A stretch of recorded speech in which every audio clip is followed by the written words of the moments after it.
the issue is, what do you mean by dialectics? Yeah. And that gets to be, that's one of those terms that everybody's heard and they use in many different kinds of meaning, with many different kinds of meanings.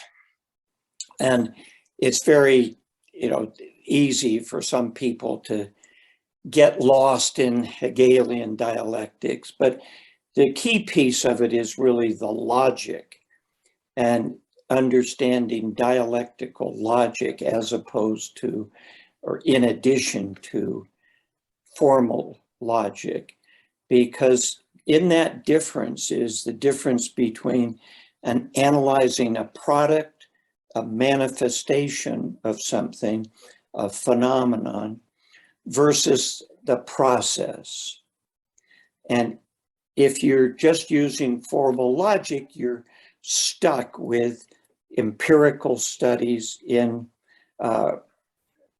looking at observable, measurable phenomenon.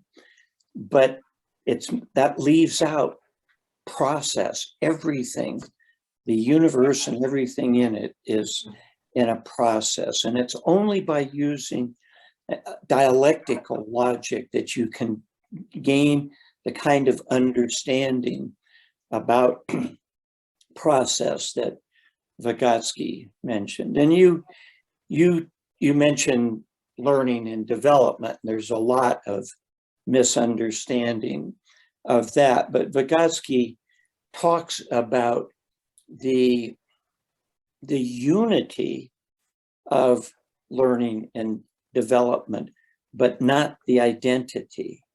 So it's really different, but the same. And it's that unification that can only really be understood using dialectical logic.